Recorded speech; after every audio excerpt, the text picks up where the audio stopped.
নমস্কাৰ প্ৰিয় শ্ৰোতাসকল, আমি পাঠ কৰি আছোঁ নিৰিবিলি এক অব্যক্ত প্ৰেম কাহিনী।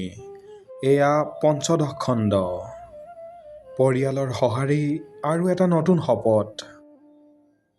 যোৰহাট বিশ্ববিদ্যালয়ৰ কেম্পাছত অনিৰুদ্ধ আৰু মৃণালিনীৰ কাহিনীটো এতিয়া কেৱল এটা প্ৰেম কাহিনী হৈ থকা নাছিল, সি আছিল সাহস আৰু সত্যৰ এক প্ৰতীক। কিন্তু তেওঁলোকে জানিছিল যে যিকোনো সম্পৰ্কৰ পূৰ্ণতাৰ বাবে পৰিয়ালৰ আশীৰ্বাদ অতি প্ৰয়োজন। সমৰেন্দ্ৰ বৰুৱাৰ গ্ৰেপ্তাৰৰ পাছত অনিৰুদ্ধৰ ঘৰখন তেনেই উকা হৈ পৰিছিল।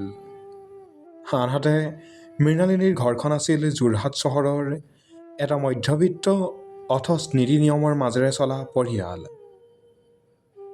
সেইদিনা আছিল বৰষুণজাকৰ পাছত ফুটি উঠা এটা ৰঙীন আবেলি। মৃণালিনীয়ে থিৰাং কৰিলে যে তাই অনিৰুদ্ধক নিজৰ দেউতাকৰ ওচৰলৈ লৈ যাব। তাইৰ দেউতাক এজন অৱসৰপ্ৰাপ্ত শিক্ষক, যিয়ে মানুহৰ চৰিত্ৰ আৰু সততাক আটাইতকৈ বেছি গুৰুত্ব দিয়ে। অনিৰুদ্ধ দা, আপুনি সাজুনে? মৃণালিনীয়ে তাইৰ হালধীয়া কুৰ্তাটো ঠিক কৰি সুধিলে। অনিৰুদ্ধই অলপ ইতস্তত কৰি ক'লে, মৃণালিনী, মই অলপ ভয় খাইছোঁ। মোৰ দেউতাই যিবোৰ কাম কৰিলে তাৰ পাছত আপোনাৰ দেউতাই মোক গ্ৰহণ কৰিবনে? সমাজৰ চকুতো মই এজন অপৰাধীৰ পুত্ৰ। মৃণালিনীয়ে তাৰ হাতখনত ধৰি ক'লে, দেউতাই মানুহক নিজৰ কৰ্মৰে বিচাৰ কৰে, জন্মৰে নহয়। আপুনি আপোনাৰ সত্যটো লৈ তেওঁৰ ওচৰত থিয় হ'লে হ'ল। তেওঁলোক মৃণালিনীৰ ঘৰ পালেগৈ। পদূলি মুখত থকা তগৰ ফুলজোপাৰ সুগন্ধই পৰিৱেশটো যেন অলপ শান্ত কৰি তুলিলে। মৃণালিনীৰ দেউতাক হীৰেণ বৰুৱাই বাৰান্দাত বহি বাতৰি কাকত পঢ়ি আছিল। অনিৰুদ্ধ আৰু মৃণালিনীক একেলগে দেখি তেওঁ চশমাযোৰ অলপ নমাই চালে। দেউতা, এয়া অনিৰুদ্ধ, যাৰ বিষয়ে মই তোমাক কৈছিলোঁ, মৃণালিনীয়ে চিনাকি কৰি দিলে।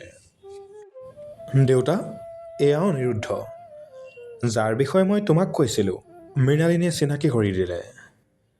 অনিৰুদ্ধই আগুৱাই গৈ হীৰেণ বৰুৱাৰ ভৰি চুই সেৱা কৰিলে। তেওঁ কিছু সময় একো নকৈ অনিৰুদ্ধৰ চকুলৈ চাই থাকিল। সেই চাৱনিত যেন এজন অভিজ্ঞ শিক্ষকে এজন ছাত্ৰৰ অন্তৰৰ গভীৰতা জুখি চাবলৈ চেষ্টা কৰিছে। বহক, তোমাৰ বিষয়ে মই বাতৰি কাকতত পঢ়িছোঁ। তেজপুৰত যি ঘটিল সেয়া সঁচাকৈয়ে দুৰ্ভাগ্যজনক, দেউতাকে গহীন মাতেৰে ক'লে। অনিৰুদ্ধই মূৰটো অলপ তললৈ কৰি ক'লে, খুৰা, মই জানো মোৰ পৰিচয়টো এতিয়া অলপ কলংকিত, কিন্তু মই মোৰ জীৱনটো নতুনকৈ গঢ়িব বিচাৰোঁ। মৃণালিনী নোহোৱা হ'লে চাগে আজি মই ইয়াত থিয় হৈ থকাৰ সাহসকণো গোটাব নোৱাৰিলোহেঁতেন। মৃণালিনীৰ মাকো ওলাই আহিল। তেওঁৰ মুখত আছিল এক মমতা ভৰা হাঁহি। তেওঁ চাহ জলপান লৈ আহি অনিৰুদ্ধৰ আগত দি ক'লে, বোপা, কাৰ ল'ৰা সেয়া ডাঙৰ কথা নহয়, তুমি কেনেকুৱা মানুহ সেয়াহে আচল কথা। আমাৰ ছোৱালীজনীয়ে তোমাক বিশ্বাস কৰিছে, সেয়াই আমাৰ বাবে ডাঙৰ প্ৰমাণ। সেইদিনা ৰাতি বহু সময় ধৰি তেওঁলোকৰ মাজত কথা বতৰা চলিল। হীৰেণ বৰুৱাই বুজি পালে যে অনিৰুদ্ধ এজন অত্যন্ত মেধাৱী আৰু বিনয়ী ল'ৰা। তেওঁ অনিৰুদ্ধৰ কান্ধত হাত থৈ ক'লে, তোমাৰ দেউতাই যি কৰিলে তাৰ বাবে তুমি দায়ী নহয়। তুমি তোমাৰ গৱেষণা শেষ কৰা। মোৰ আশীৰ্বাদ সদায় তোমালোকৰ লগত থাকিব। মৃণালিনীৰ চকুহাল আনন্দত জিলিকি উঠিল। তাই যেন এক যুদ্ধ জয় কৰিলে। ঘূৰি আহোঁতে যোৰাবাটৰ ৰাস্তাত যোৱা জোনাক জাকত তেওঁলোকে এক অদ্ভুত মুক্তি অনুভৱ কৰিলে।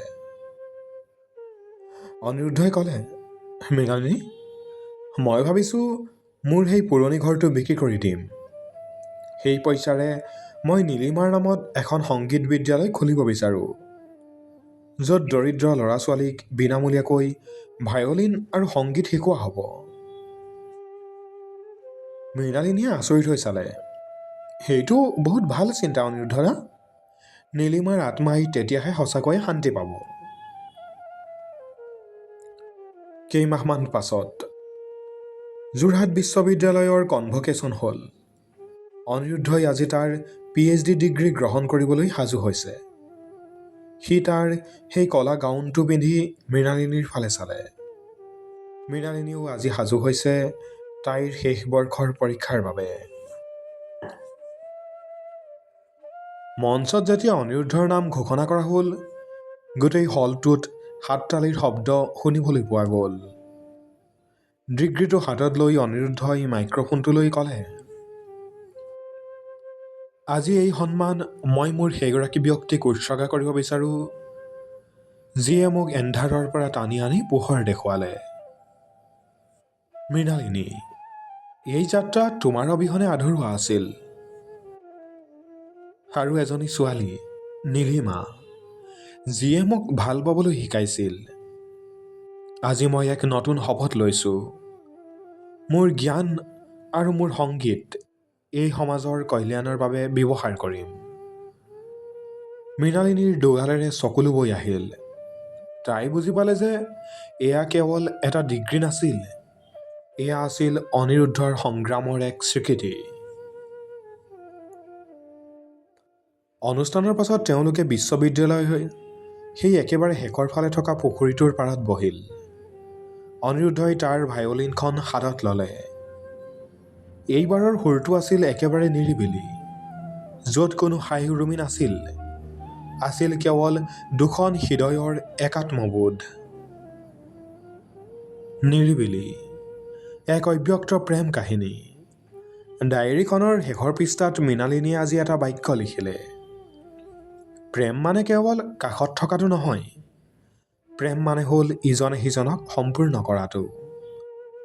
যোৰহাট বিশ্ববিদ্যালয়ৰ এই চোতালখন আমাৰ সাক্ষী হৈ ৰ'ব। আকাশত তেতিয়া এটা ডাঙৰ জোন ওলাইছিল। যোৰহাটৰ সেই শীতৰ নিশাৰ বতাহজাকত ভায়লিনৰ সুৰটো ক্ৰমে ক্ৰমে মিলি গৈছিল। তেওঁলোকৰ কাহিনীটো হয়তো এতিয়া আৰু অব্যক্ত হৈ থকা নাছিল। ই যোৰহাট বিশ্ববিদ্যালয়ৰ বতাহে বতাহে এক অনুপ্ৰেৰণা হৈ পৰিছিল। প্ৰিয় শ্ৰোতাসকল, পঞ্চম খণ্ডটো ইমানতেই সামৰণি মাৰিছোঁ। আমাৰ সৈতে সংযুক্ত হৈ থাকিব